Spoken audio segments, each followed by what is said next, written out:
მოგესალმებით ბათუმელების პირდაპირ ეთერში, ჩვენ ბათუმში ვართ.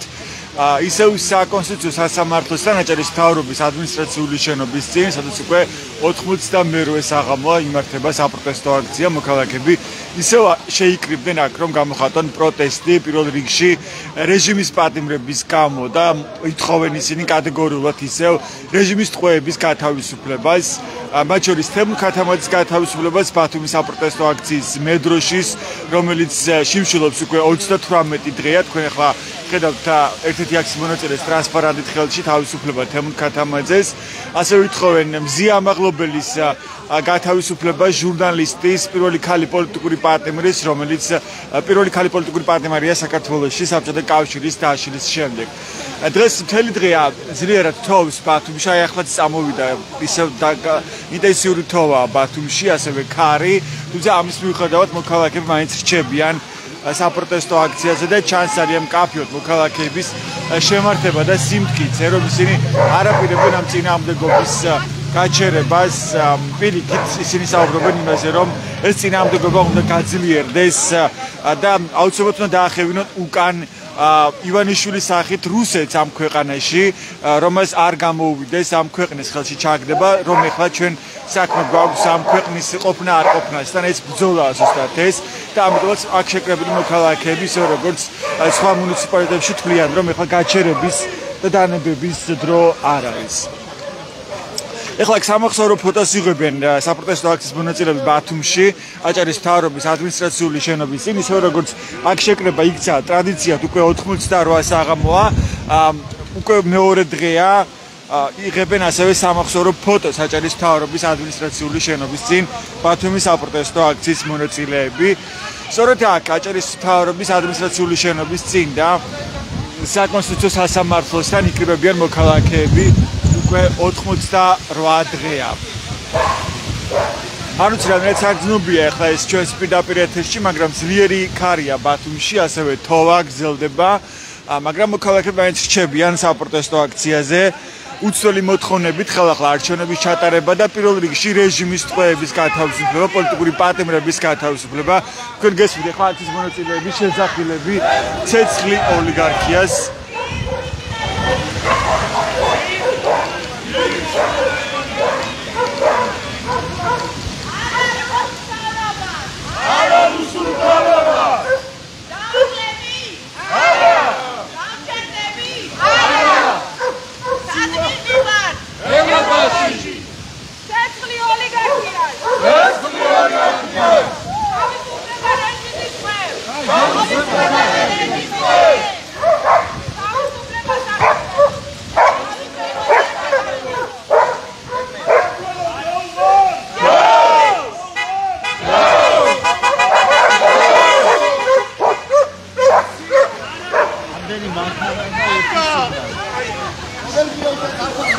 ასეთია გზავნილები და განწყობა ბათუმში საპროტესტო აქციაზე.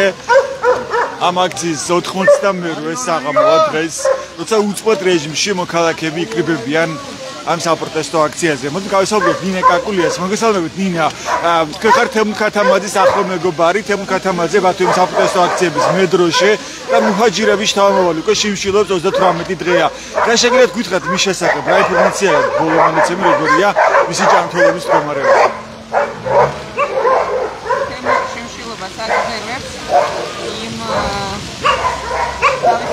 კანონო დაკავების გასაპროტესტებას და ზოგადად იმ უსამართლობის გასაპროტესტებას, რაც ხდება ქვეყანაში. ოლანქებული პატრიოტი საქართველოს და სხვათა შორის ხალხი მეკითხება, როგორ ძლებს 38 დღე მხოლოდ წყალს იღებს და მე შემიძლია ვთქვა, რომ მას ასაზრდოებს საქართველოს სიყვარული. სხვა არაფერი. წარმოუდგენელი რამაა. მე თვითონ ვერ დამიცი დავიჯერებდი, მაგრამ აი ხედავ რომ ეს ასეა. ქონდა თუ არა კომუნიკაცია ტელეფონით მასთან, ისაუბრეთ თუ არა მის ადვოკატს, მასაიეს იურისტი იცავს, როგორია მისი ჯანმრთელობის მდგომარეობა დღეს? ის თვითონ როგორც იცით, მან უარი თქვა იმ უმნიშვნელო ანალიზებზეც კი რაც უტარდებოდა მას იზოლატორში, იმიტომ რომ როდესაც მან მოითხოვა გასულ შაბათს გუშინ არა, ანუ ერთი კვირის წინ ჰოსპიტალში გადაყვანა, ის გადაიყვანეს და უკანვე დააბრუნეს იმავე საღამოს, დიახ.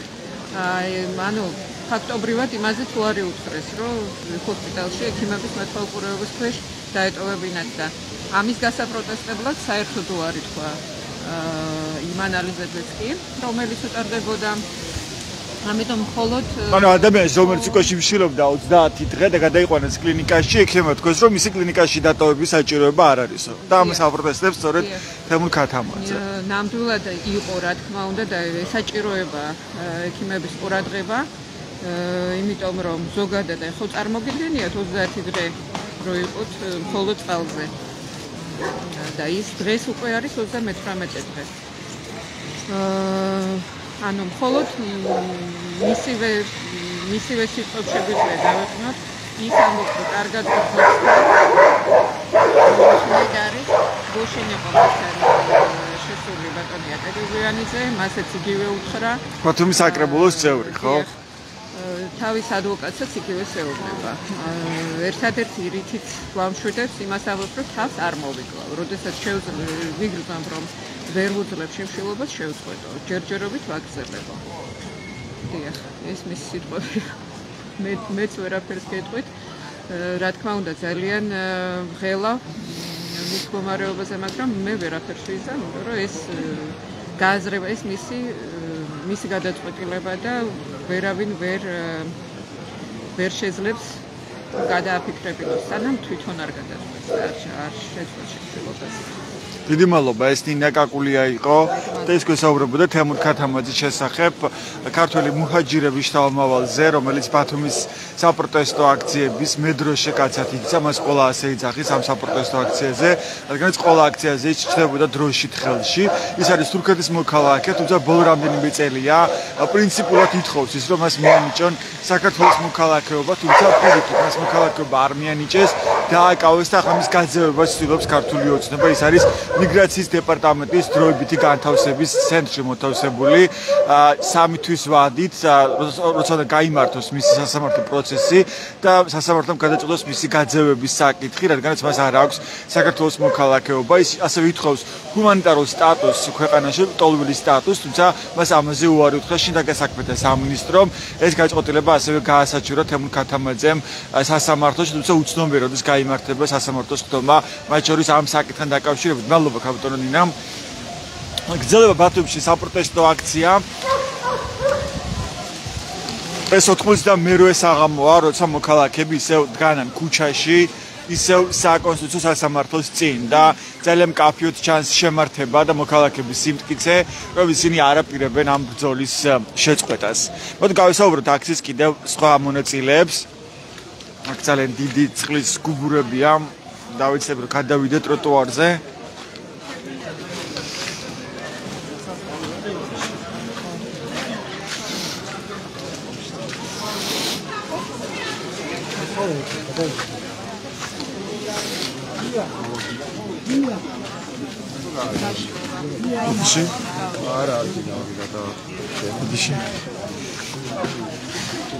გამარჯობა კაპიტან ლია ქამადაძეს მოусვინოთ ბათუმის პირდაპირ ეთერში. თქვენ ახლა გადაიღეთ სამახსოვრო ფოტო აჭარის მთავრობის ადმინისტრაციული შენობის წინ. როგორი ემოციაა ეს პროექტში გითხარით, როცა გამოდიხართ ისევ საპროტესტო აქციაზე, მათ შორის თოვაში, ასეთ ყინვაში, ქარში და იღებთ სამახსოვრო ფოტოს? ამინდი არა. ამინდის მიხედვით რომ იცვლებოდეს, მაშინ დღევანდლამდე ჩვენ საქართველოს მექნებოდა ისეთი როგორც თქვა. მე პირადად ვზნობ დიდ პასუხისმგებლობას იმ ჩვენი გმირი წინაპრების წინაშე, ის დღევანდლამდე მოგიტანა საქართველოს. ეს 23 ფებრვარია და იმ გმირი იუნკერთა ფსოვნის დღეა. დიდება და მადლობა მათ. იმისათვის რომ სწორედ მათნაირი პატრიოტების წრებით ხარის მოტანია ჩვენი საქართველოს დღევანდლამდე და ვზნობ პირად პასუხისმგებლობას სამშობლოს წინაშე. ამიტომაც არ შემეძლია მიუხედავად იმისა, რომ ცივა, ყინა, ხარია, შიგად ნამექი წვერევა, არ შემიძლია უბრალოდ ვიждე სახლში თბილად და ვუყურო როგორ ანადგურებს ისევ ჩვენი ქართველი ჩვენი სამშობლოს მომავალს. როდესაც სახელმწიფო ინსტიტუტები ეხლა ადამიანმა ჩაიდო ჯიბეში, ეს უკვე ქვეყნის გრევაა და არა შეიძლება. მე ასე ვხედავ და მეშინია იმისა, თუ კი ამას შევარჩენ, თვალდაზე გუარისი ველოდება. ამიტომ არ შეიძლება მოდუნება, არ შეიძლება პატიება იმისა, რასაც გვიკეთებს ჩვენ, ქართველებს, ქართულ ხალხს, უდანაშაულო ხალხს ციხეში სვამენ და დამნაშავეებს მწვალი აქვს არქივი, რასაც დამნაშავე პოლიციელთა ჯგუფები ქვია, რასაც ეგრეთ წოდებული ტიტუშტები ქვია. მაინტერესებს მოქალაქეების მიერ ამოცნობილი ტიტუშტები, რატომ ერთიც არ მიუციათ პასუხისგებაში. არხი თქვა, ვერ გაიგეს, ვერ დაადგინეს. თუმცა 21 საუკუნეში ყველამ ძალიან კარგად ვიცით, რომ ტექნოლოგიები ძლევა იმდენ საშუალებას, რომ აი სულ რომ არ არის ტიტუშტების გარდა კონკრეტული სამართალდამცველებმა ჩაიდინეს დანაშაული და იძალადეს მოქალაქეებმა დალეწეს და აეწამეს კონკრეტული ადამიანები, ხო? თქვა სამართალდამცველი იყო, ვინც გურამ როგავა ჟურნალისტს დაესხა თავს რუსთაველის გამზირზე, ასე რომ მისი იდენტიფიცირება ძალიან მარტივია, ხო? შეუძლებელია ეს თქვას, ვინმე რომ ვერ გავიგეთ ვინ იყო, ხო? იმიტომ რომ ეს იყო სამართალდამცველი. მე მხოლოდ იმისთვის ვამბობ, როცა გამამართლებელ არგუმენტს ცდილობენ რომ დაასახელონ, თითქოს არ იციან ვინ ჩაიდინა, ვინც რომ ჩაიდინა, ვინც რომ იცის მოქალაქეებმა, ისინი ხომ ამხილა, რომელიმეზე იყო გადარეაგირება? აი პოლიცია გამოჩნდა ამ დროს საჯარო მთავრობის ადმინისტრაციული შენობის წინ და ერთ-ერთი სლოგანი არის ყველგან მილიცია, არცად სამართალი. თქვენ რას ფიქრობთ ამ ფრაზაზე, ამ შეძახილზე? მე ვხედავ საქართველოში შერჩევით სამართალს. ანუ სამართალი განსაკუთრებულად, განსხვავებულად აღსრულდება იმის მიხედვით, თუ ვინაა პასუხისგებაში მიცემული.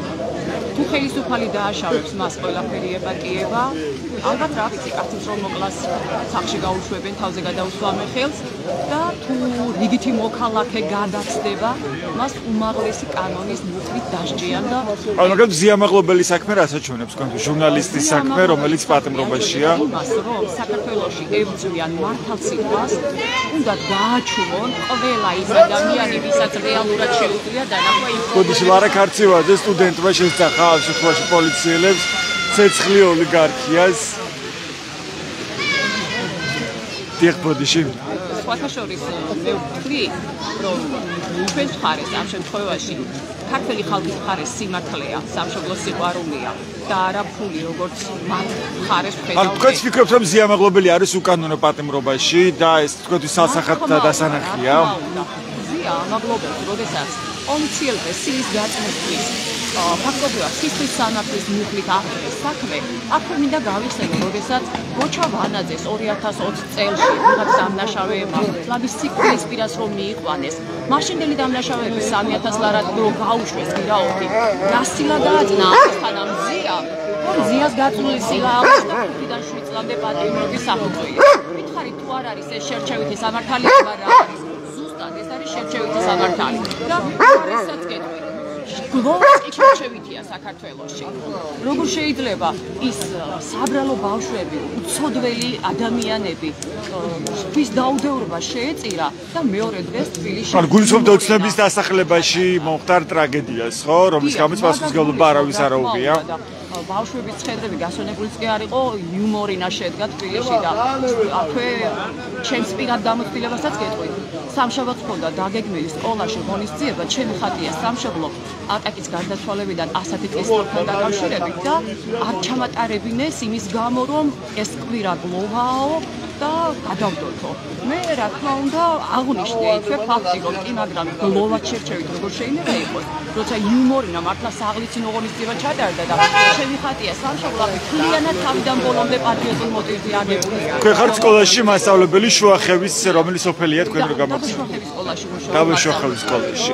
როგორია მუნიციპალიტეტებში ხამ სიტუაცია, თქვენ რა შეგიძლიათ რომ გითხრათ, იგივე გზები, შუქი, ქალაქში ნახეთ რომ ეგრევე შეიქმნა ყველაფერი პრობლემა, ხო, გაზი გაითიშა მთელი ღამით, მაშინ როცა თოვდა წყლის მიწოდება შეწყდა, ასევე გზების გაწმენდა იყო პრობლემა და სირთულე ქალაქში. შუქის მიწოდება და წყლის მიწოდება პერიოდულად ძალიან ხშირად იგიშება და ხანდახან ვფიქრობ, რომ თითი გამოჩნდება თუ არა თაში, მაშინ მე შუქურთი შევა, წყაროები შევა დაბაში. გზების გაწმენდას რაც შეეხება, ამჯერად რაიონში არ უთხოვია იმდენი, რომ გასაწმენდი გამხდარიყო დაბაში, მაგრამ სოფლებში არ ვიცი რა სიტუაციაა, გახსნეს თუ არა, თუმცა ეს წუთია მოსწავლემ წერდა, რომ მასწავლებელო ჩვენთან საკმაოდ დიდი თოვლი მოვიდა და ხვალ შეუძლებ თუ არა მოსვლას არ ვიციო და მადლობა იმისთვის, რომ იცოდეთ ხვალ თუ ვერდებით რატომ ვერ ვარქო და ხშირად სამწუხაროდ ჩვენთან ხსენებით ითიშება, ქონია ისეთ შემთხვევა, როდესაც მოსწავლეები ვერ მოვიდნენ, მაგრამ მე ვერ დავუკავშირდი. სავარაუდოდ სიმს ვერ დამიკავშირდნენ და ვიყავით ვაკუუმში, არ ვიცოდით რატომ არ ყავდა მოსწავლე, იმ დღეს რესურს ცენტრად შეგვამოწვა და კითხვა რომ დასვა რომ რატო არ ვიცოდი, კი პასუხი ახლა ქსელი არ არის და სხვა რა შემეძლო მე რომ გამიყო. ქსელი არ ტელეფონით, ეს არის ხელმისაწვდომი, ხო? ქსელები პერიოდულად ითიშება სამწუხაროდ და საკმაოდ გახშირდა ამ ბოლო დროს. ხო. და თქვენ ამ ესეთი რთული პირობების მიუხედავად მაინც ახერხებთ რომ ჩამოხვიდეთ საპროტესტო აქციაზე. რა არის თავარი мотиваცია თქვენთვის? რის გამოც თქვენ ყოველთვის ვთქვით რომ ყოველდღე იყოთ აი აქ ამ საპროტესტო აქციაზე. უკვე 98-ე საღამოა ეს. მე ვთვლი და მგონია რომ სწორადაც ვფიქრობ ჩვენი სამშობლოს ხსნა ხარისხიან განათლებაშია. ცარიელ დიპლომებში არა, ყალბ დიპლომებში არა. ხარისხიან განათლებაშია. მე განათლებას ვემსახურები და მე მინდა ჩემო მოსწავლეებმა მიიღონ ისეთი ხარისხის განათლება, რომელიც თავში გულისხმობს მორალურ ღირებულებებს და არა ისეთი განათლება, როგორიც აქვს ირაკლი პოპახიძეს. მართლა ზეგანათლებულია ეს ადამიანი, მაგრამ მე ასე მესმის, რომ განათლება თავში გულისხმობს მაღალი მორალური ღირებულებებით ცხოვრებას. მაშინ როდესაც შენს ცოდნას და უნარებს მხოლოდ იმას ახმარ, რომ არ ვიცი, როგორ გააუბედო შენს ქვეყანაში შენი მოქალაქეები, მე ამის გაგება უბრალოდ არ შემიძლია. თქვენ ოკუპაცია ახსენეთ საუბრის დასაწყისში, ფიქრობთ რომ იგივე საფრთხე ელოდება ახლა ქვეყანას, რომ ჩვენს ოკუპაციას მოახდენს ისევ რუსეთი? ეს შესაძლებელია დღეს? იცით რა, ოკუპაცია ფაქტობრივად გვაქვს, კი არ მოახდენს, გვაქვს. იმიტომ რომ რუსულ საქმეს ჩვენი დღევანდელი ხელისუფალნი აკეთებენ. რა თქმა უნდა, ეხლა ეს 1801 წელივით ეკლესიაში არავინ შეაგროვებს და მანიფესტს არავინ წაუკითხავს, როგორც მაშინ თავადაზნაურებს გამოუცხადეს, ისე რომ აღჭურვილობა ხმალიც კი არ ხონდა, თან რომ რა ეხლა ასეთი მანიფესტის დაკითხვას რა თქმა უნდა არ ველოდები, მაგრამ როდესაც პირდაპირ ასრულებენ ჩვენი ხელისუფალები რუსულ ნარატივს, ამაზე მეტი რაღაც ფაქტობრივად საერთაშორისო იზოლაცია პირადად მე ასე ვთვლი, რომ არის სერიოზული საფრთხე ჩვენი ქვეყნის დამოუკიდებლობის შენარჩუნებისა. ეს ერთი არგუმენტი. მეორე არგუმენტი. როდესაც საფრთხეებს უპირისპირდები და მცოცავი ოკუპაცია ლამის თბილისთან მოგივიდა. ეს მეორე არგუმენტი და რა ვიცი, ახლა არგუმენტები რომ უყვეთ არ და როცა ერთ-ერთი შემთხვევა ასევე კრემლის მაღალჩინოსნების გაცხადებები, ქართული ოცნების მაღალჩინოსნების გაცხადებებს, ხო? და მოკავშირე პარტნიორი ჩვენ აღარ გვჭება. ევროპის სახით თუ დასავლეთში აღარ გვჭება პარტნიორი. საერთაშორისო იზოლაციის მდგომარეობა საქართველოსთვის არის სახიფათო. გავიხსენოთ 1921 წლის დროინდელი ამბები. მაშინაც იგივე იყო და მაშინ რუსეთმა შეპირებული რა თქმა უნდა მორიგი ხელშეკრულება დაარღვია და ამჯერად უკვე ბოლშევიკური რუსეთი შემოვიდა საქართველოში და ამაზე უარესი რაღაც იყო. მადლობა, ეს ლია კამადაძე იყო მასწავლებელი. თქვენს მოდით მას ბათუმელების პირდაპირ ეთერში. მოდით მოუსურვით ასევე აქციის სხვა მონაწილეებს. არა, გადაგყავი. ბოდიში. მოგესალმებით ბატონო, თარ ჩვენს პირდაპირ ეთერში. როგორია თქვენი დღევანდელი შემართება, დღევანდელი განწყობა? აი ესეთ ყინვაში, თოვაში, ქარში, მაინც მოხვედით საპროტესტო აქციაზე. ეხლა დღეს ამ აქციაზე წინა რესპონდენტი საუბრობდა ოკუპაციაზე, მან გაიხსენა ოკუპაციის დღეები, ოკუპაციის პერიოდი ჩვენი წარსულიდან. ხედავთ თქვენ იგივე საფრთხეს, მაშინ როცა უახლოვდებით 25 თებერვალს? საფრთხე სანამ რუსეთის იმპერია არსებობს, საფრთხე ყოველთვის არის. მაგრამ ჩვენ თუ იქნებით მედგრად, მამაცად, დავიცავთ ჩვენს ქვეყანას, სოფლიო ჩავით არ არის და ხუბი, არ საქართველოა და შედეგი აუცილებლად იქნება. რაც შეეხება სიცივეს და ზამთარს, სამშობლო სიყვარული სადღეღამისოა და 365 დღეანია. გასაგებად მაშინ როცა უკანონო პატიმრობაში არიან მოქალაქეები, ხო, მათ შორის იგივე თემურ ქათამაძე, მედროშე, მზია ამაღლობელი ჟურნალისტი. ძალიან კარგია რომ ქალბატონზიან შიმშილობა შეაჩერა. შეეხება ბატონ თემურს ჩვენ ეგრეთ წოდებულ ხელისუფლების მაღალ ეშელონებში ოდნავ ქართული გულისცემა რომ ჰქონდეს ვიღაცას მაინც ვინც იღებს გადაწყვეტილებას მუხაჯირ კაცს რომელიც 150 წელიწადია სამშობლოს გარეთ ცხოვრობს ამისთანა მოგონილი კი არა ცოტა კანონდარღვევასთან ახლოსაც რომ იყოს არ უნდა დაეპატიმრებიან შეიძლება და გაფრთხილება ჯარიმა რაღაც და ამ დაგვარ მაგრამ ის გაძევებას ცდილობს ეხლა პირდაპირ ეს საკითხია დაყენებული ეს მოთხოვნა აქვს შინაგან საქმეთა სამინისტროს თემურ ქათამაძის წინააღმდეგ ნაცისტი ვარ მაგრამ მაშინ როდესაც ჩვენს ქვეყანაში ამდენი უცხო ტომელია პირველში სლავები ვაკრებელებაში ისინი ღებულობენ ბინადრობის უფლებას ძალიან ბევრი მათგანი ალბათ მოქალაქეობასაც და სისხლით ხორცით გენეტიკით ქართველი კაცი რომელმაც საქართველოში დაბადებულ და გაზრდილ ქართველთა ალბათ უმეტესობაზე მეტად იცის საქართველოს ისტორია, გეოგრაფია, რომელიც ქართულად სუნთქავს, ქართულად მეტყველებს. ჰაბიტუსიც ერთი კაცის არ იყოს. ჰაბიტუსი ძალიან ქართული აქვს, ანთროპოლოგიური ქართული ტიპია.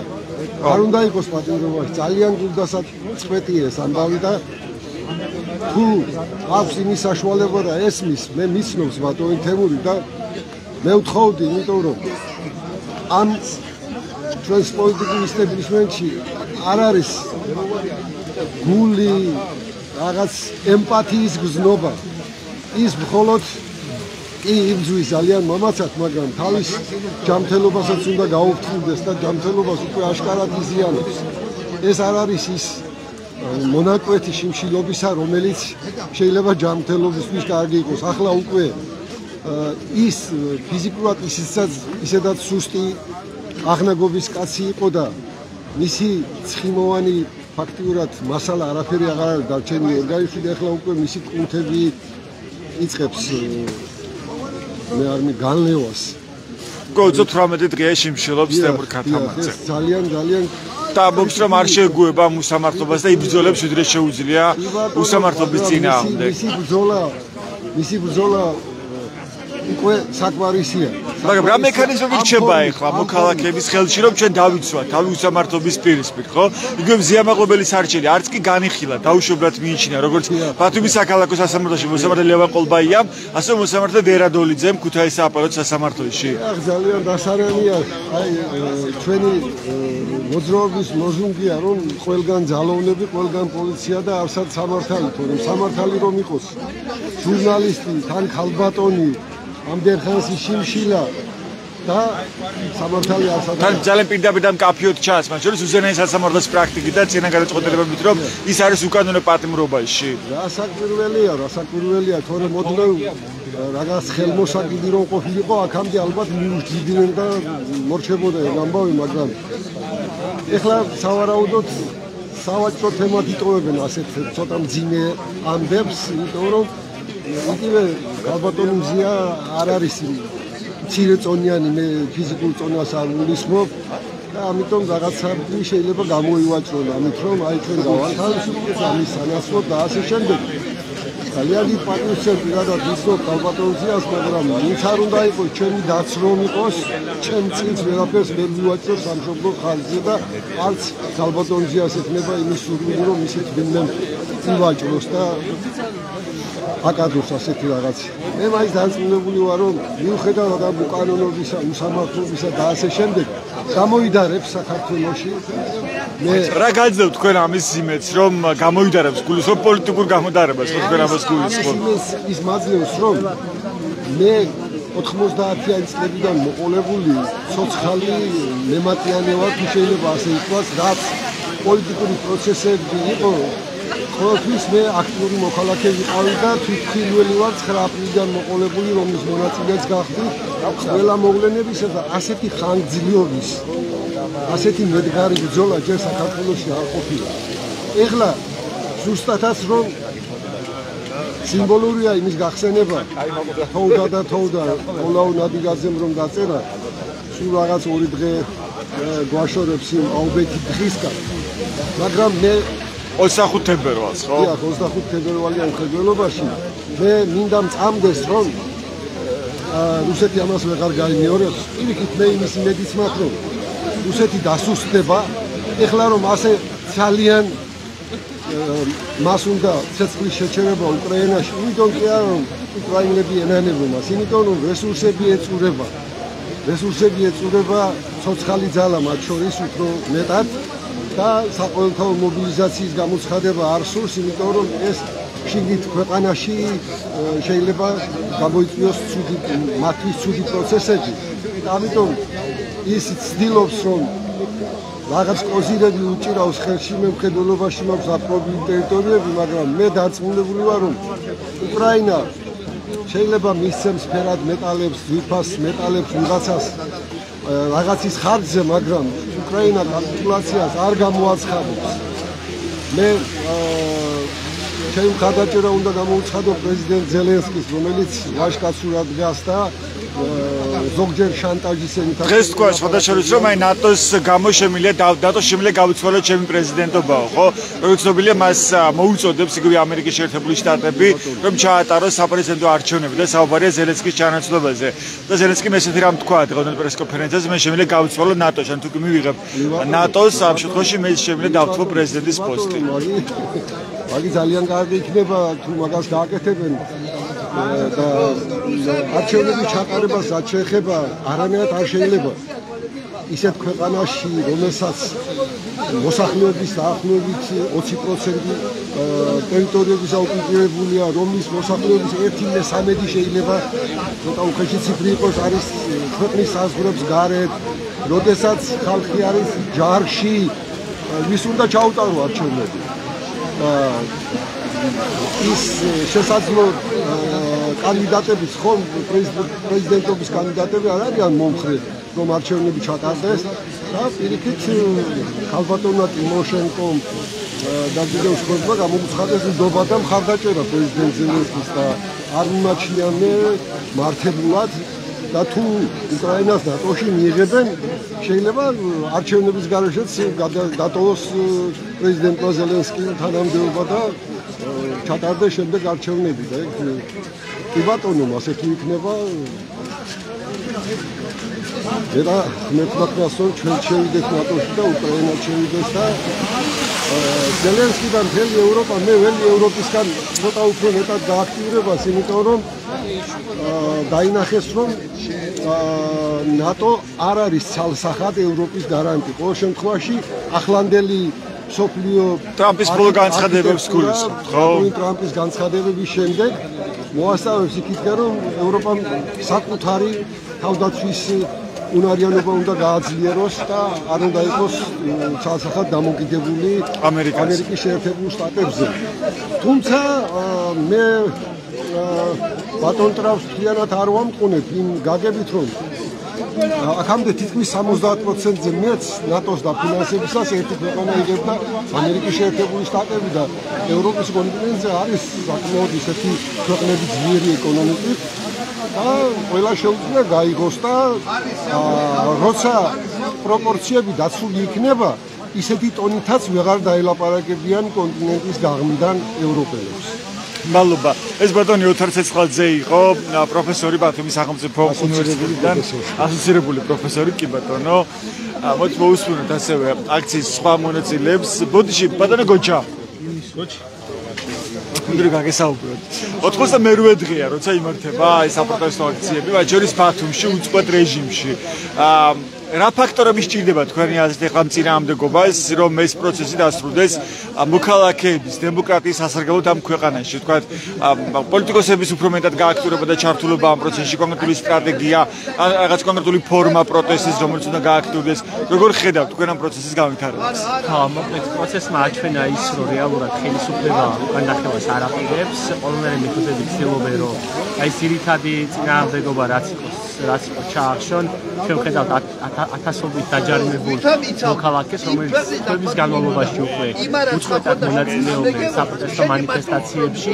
ვფიქრობ, რომ პროცესი უახლოვდება გაზაფხულს, აუცილებლად იქნება ცხელი წერტილები საქართველოში, რომ რეალურად მოქალაქეები არ დაიხევენ უკან, რომ შეეწინააღმდეგებიან რუსული რეჟიმის დამყარება საქართველოში.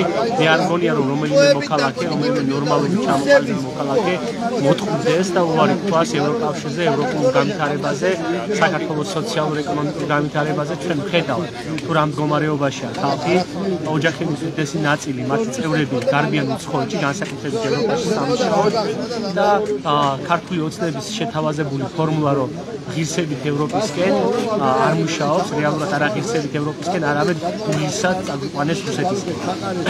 მესმის, რომ ცუდი ამინდია, მესმის, რომ ძალიან დიდი გამოწვევების წინაშე დგანან ადამიანები, ჩვენ ვიცით, რომ დამოკიდებული არიან ბანკებზე, ჩვენ ვიცით, რომ დამოკიდებული არიან სამსახურებზე და გამომდინარე აქედან ისინი ვერ უერთდებიან ყოველდღიურად ფართოდ მანიფესტაციას, მაგრამ ჯერა რომ როცა კი ჩაინიშნება ფართომასშტაბიანი საყოველთაო მანიფესტაცია, გაფიცვა მოქალაქეების ნაწილი ამაში მიიღებს მონაწილეობას. არ თქვენ ფიქრობთ, რომ გასაფხულზე თქვენ როცა უფრო დაცბება, უფრო მეტი ადამიანი გამოვა ქუჩაში და გამოხატავს პროტესტს? რა თქმა უნდა, ამასთანავე ერთად მნიშვნელოვანია ძალების გაერთიანება, ოპოზიციებს მართლაც პასუხისმგებლობა, რომ რაღაცნაირად შეჯერდნენ კონსენსუსი მოხდეს. ან რას ვერ აკეთებს ოპოზიცია, ხო თქვენი აზრით? რას თხოვთ ოპოზიციას, რას არ აკეთებს? თხოვთ, რომ საერთო გეგმით უნდა გამოვიდეს. და ხელისუფლების მიდგომა, რომ რეალურად ჩვენ არ გვანაღლებს ადამიანების ჯანმრთელობა, ჩვენ არ გვანაღლებს ჟურნალისტების ბედი, უკანონო დაკავებული ზეამაღლობელი ნაცემი უამრავი ჟურნალისტი ქუჩაში ტიპუშკების მიერ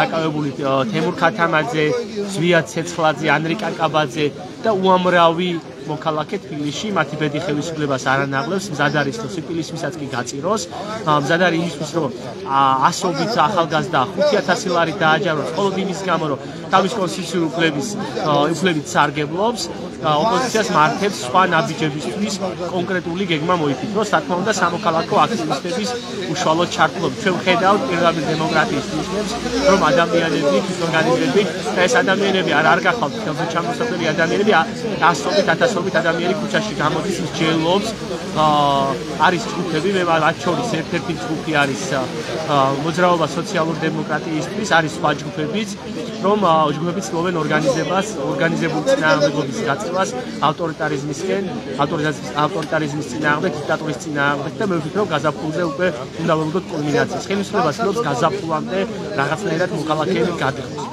100,000 ლარით უკვე დაჯარიმებულია ძალიან დიდი ბევრი აქტივისტი, მათ შორის დღეს მეუბნებოდნენ სტუდენტები, რომ ჩემთვისაც გამოუწერია პოლიციას ჯარი და იმის გამო, რომ ზებრაზე გადავაადგილდებოდი, ჩემთვის რაღაცნაირად არის სასაცილო იმის გამო, რომ ზებრაზე გადაადგილება ყველა ჩვენთაგანის უფლებაა და ამის ხელის შეხება პოლიციას და ნებისმიერ აღმასრულებელ წარმომადგენელს არ აქვს. რეალურად კონსტიტუციური გამოხატვის უფლებაც კი შეზღუდული გვაქვს, ზებრაზე გადაადგილების უფლებაც შეზღუდული გვაქვს და ცოტა ხანში ალბათ ქალაქში პროტესტსაც გვიზღუდავენ. ხო, პროტესტიც არის დასჯადი. აი ჩვენ ვაფიქსირებთ სწორას, განსხვავებულ სამართლიან ჩანსახას, რომ ვიმსახურებთ დემოკრატიულ განვითარებულ სახელმწიფოში ცხოვრებას. მე დარწმუნებული ვარ, რომ არც ერთი მოქალაქე ამას არ შეურიგდება. მაგრამ ავითარებაში, როცა ათეულობით ადამიანი არის უკანონო პატიმრობაში, მათ შორის ჟურნალისტი, უკვე ქალი პოლიტიკური პატიმარი წავს საბჭოთა კავშირის დაშლის შემდეგ, ზეამაღლებს გულისხმობ. და ავითარებაში, როცა ძალაუფლებას ართმობს ივანიშვილი, ხო, არც ერთ შტოს, არის მარტო ქუჩა მოქალაქეების ხელში და ქუჩაშიც უკვე მოქალაქეებს მასობრივად აჯარიმებენ. ავითარებაში როგორ ხედავთ თქვენ იგივე მასობრივი დემონსტრაციების ჩატარებას, ან ამ გზით იძულებას უკვე ივანიშვილის, რომ მან მართლაც უკან დაიხიოს? ქართული ოცნების წრეებში, მათ შორის რეგიონში, უსირებს აზრი, რომ რეალურად ჩვენს ხალხს გააცრუებენ, რომ ქართველებს უკვე ხალის ბედი, განსაკუთრებით უდანაშაულო მადინოსნის ბედი აღარ არის საინტერესო, აღარ არის ახალგაზრდების სცემა, ფიზიკური ანგარის სწორება, საერთოდ საინტერესო და მათ არ გააჩნიათ ემპათია ამ ადამიანების მიმართ, რომლებიც სამშობლოსთვის, საქართველოს ეკონომიკური და სოციალური განვითარებისთვის იბრძვიან და ვფიქრობ, რომ წარეცდებიან, რომ ადამიანები აი გარკვეულ სიტუაციებში სოციალური მღელვარების ქვეშ გამოვლენ და მე ეს არ მინდა, რა თქმა უნდა, მინდა რომ შეგებიანად დასწროს ყველაფერი, მაგრამ კაც პასუხს მიიღებენ საზოგადოებისგან იმ დასჯაზე, იმ სასტიკ ანგარიშწორებაზე, რომელსაც ისინი ჩვენს მიმართ. თუ იქნება ეს პროტესტი მასობრივი და საყოველთაო, ფიქრობთ რომ ამას გახდება ანგარიშგასაწევი ივანიშვილისთვის? ანგარიშგასაწევი ივანიშვილის, რა თქმა უნდა, აქვს უზარმაზარი ფული, მაგრამ ჩვენ ვიცით ისტორია, ჩვენ ვიცით ისტორიული გამოცდილება, რომ არც ერთ დიქტატურას, არც ერთ დიქტატორს ხალხის წინაშე არ გაუმარჯვებია და კიდევ ერთხელ აღნიშნავ იმას, რომ არ მინდა რომ ეს ყველაფერი ცუდი გზით დამთავრდეს ივანიშვილისთვის ცუდი გზით. ჯობია რომ დემოკრატიულ ფორმებში არჩევნების გზით სამართლიანობის პრინციპებით ჯერ პირველ რიგში გაათავისუფლოს უკანონოდ დაპატიმრებული დატყვევებული აქტივისტები და შემდგომ ჩანიშნოს არჩევნებში. წარედ მოუბრუნდება ივანიშვილს და რეჟიმს. დღეს ეს მთავრობის წევრები, აჭარის უმაღლესი საბჭოს თვითგამოცხადებული დეპუტატები არც ერთ ისეთ განცხადებას არ აკეთებენ, რომელიც შეიძლება შეეფერებოდეს აღმასრულებელს, კანონის მიმღებს და ასე რომ ვთქვათ, მდგომარეობაში არიან და ეს ყველაფერი დაუბრუნდებათ, რა თქმა უნდა, ჩვენ წინა ხელისუფლებების დროსაც. შევარდნაძიდან მოყოლებული, ასლანიდან მოყოლებული მიხეილ სააკაშვილის ხელისუფლებისთვისაც ღიად საუბრობთ რიგ დარღვევებზე, მათ შორის იმ დარღვევებზე, რომელიც უშუალოდ აი აქ მსხდომ, უკანონოდ მსხდომ ადამიანებს ეხებოდა და სამწუხაროდ ჩვენ მივიღეთ სრული სიჩუმე, სრული ყუილი და ანგარიშწორება ჩვენს მიმართ, რაც ძალიან ძვირად დაუბრუნდებათ. ახლა ზანთია შუქი თორნიკე რიჟვაძის სამუშაო კაბინეტში აჭარის მთავრობის თავმჯდომარის, არალეგიტიმური აჭარის მთავრობის თავმჯდომარის, ხო? რას ეტყოდით თქვენ მას განსაკუთრებით ოცნების ქალაქში დატრილებული ტრაგედიის შემდეგ, როცა პასუხისმგებლობა არავის აუღია. იქ ძალიან მკაფიოდ გამოჩნდა, რომ დაირღვა კანონი და ხელისუფლება ქართული ოცნება მიტაცებული ძალაუფლებით არ ასრულებს კანონის მოთხოვნებს. ხო, ელემენტარული ღობეც კი არ იყო გაკეთებული უსაფრთხოებისთვის, სადაც აღმოჩნდნენ ტყილში ბავშვები და დაიღუპნენ. ჩაბა ბათუმი არის პატარა აჭარა, პატარაა და ყველა ვიცით ოცნების ქალაქში მცხოვრება ადამიანებმა რა პერიოდი გამოიარეს, რა წინაპირობის, წინააღმდეგობის ქვეშ იყვნენ ისინი ხელისუფლებისგან, ვინ უჭერდა რეალურად მათ ხარს, ვინ ამჟღავნებდა და აჩვენებდა ხალხს რა გამოწვევების წინაშე იდგა ოცნების ქალაქში მცხოვრები ადამიანები და თქვენ ნახეთ რომ ორკესტრირებულად ბავშვების გარდაცვალების შემდეგ ნაცვლად იმისა რომ ბოდიშებით დაეწყო საზოგადოებასთან კომუნიკაცია, ბოდიშებით დაეწყო და აიღოთ პასუხისმგებლობა იმ ორი ბავშვის, უმწეო ბავშვის გარდაცვალებაზე, ჩვენ მოვისმინეთ ბრალდებები, ჩვენ მოვისმინეთ ჟურნალისტების ბრალდებები, რომლებიც მხოლოდ გასაშუქებლად იყავით იქ მისული, ხო? და მოიყვანეს ის ადამიანები, ვისაც რაში ჩანდა ასევე ოცნების ხელი, რომ მათ დაორგანიზეს ეს პროცესი. წარმოიდგინეთ, ვისაც შეკვდნენ ბინების გადაცემა და ულტიმატუმის წინაშე, რომ თუ ისინი ჟურნალისტებს და იქ მყოფ ადამიანებს განსხვავებულ აზრს არ ჩაახშობდნენ, რეალურად ბინას არ მიცემდნენ. ესეთი დამოკიდებულება ალბათ მე არ მინდა რელიგიური სიტყვები გამოვიდა, ეშმაკისეული შეიძლება იყოს, ბოროტი განზრახვით მყოფ ადამიანს შეუძლია ჟურნალისტ და სამოქალაქო აქტივისტ, თუნდაც რიგით მოქალაქეს, რომელსაც განსხვავებული აზრის დაფიქსირება უნდა ნაცვლად ქართული ოცნების აქტივისტსა, ესე ფიზიკურად გაუსწორდეს. თორნიკე რიჟვაძემ აი შუქი არტია და უნდა იმუშაოს იმაზე, თუ როგორ დაუჭერს ამ პროტესტს ცხარს, როგორ უზრუნველყოფს ოცნების ქალაქში მცხოვრები ადამიანების, ბავშვების უსაფრთხოებას. დღეს ქალაქში ხედავთ რა მდგომარეობაა, ხედავთ შესაძლებელია რომ ბევრმა ადამიანმა ფიზიკური დაზიანება მიიღოს. მე ვფიქრობ თორნიკე რიჟვაძე უნდა იყოს იქ და მსჯელობდეს იმაზე, რომ აღარ დაზიანდეს არც ერთი მოქალაქე და ესეთი რისკის წინაშე, გარდაცვალების რისკის წინაშე არც ერთი ოცნების ქალაქში მცხოვრები ბავშვი მოქალაქე არ დადგას რა.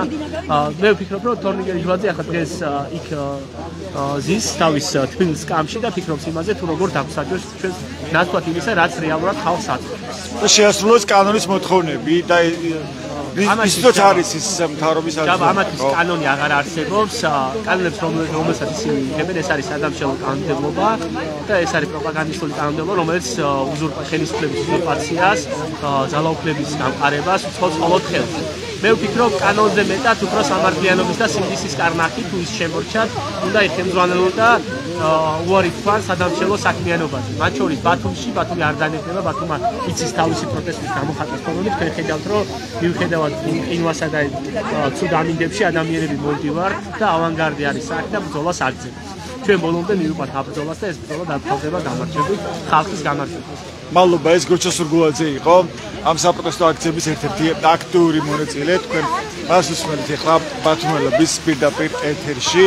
ასეთია დღეს საპროტესტო აქციის მონაწილეების განწყობა და მათი გზავნილები საკონსტიტუციო სასამართლოსთან აჭარის მთავრობის ადმინისტრაციული შენობის წინ შეიკრიბნენ დღესაც მოქალაქეები ბათუმში. ეს უკვე 92 საღამოა, როცა იმართება საპროტესტო აქცია. ძალიან მკაფიოდ ჩანს მოქალაქეების სიმტკიცე, მოქალაქეების შემართება, რომ ისინი არ აპირებენ დანებებას, არ აპირებენ ამ პროტესტის შეწყვეტას და პირიქით ისინი საუბრობენ წინააღმდეგობის გაძლიერებაზე, რომ ეს ქვეყანა არ აღმოჩნდეს რუსეთის ხელში და არ დაუშვან ის, რომ საქართველოს გზა დარჩეს ჩაკეტილი ევროპისკენ, რაც გააკეთა ქართულმა უცნობამ და სწორედ მას შემდეგ, როცა ეს ირაკლი კობახიძემ გამოუცხადა საქართველოს, ამის შემდეგ საქართველოს არის გამოსული ქუჩაში მასობრივად იმართება საპროტესტო აქციები ყოველ დღე და უწყვეტად. არა მარტო დიდ ქალაქებში, ბათუმში და თბილისში, არამედ თითქმის ყველგან დღეს ისმის პროტესტის ხმა და რაც თავარია, ჩანს ეს შემართება და სიმტკიცე, როცა მოქალაქეები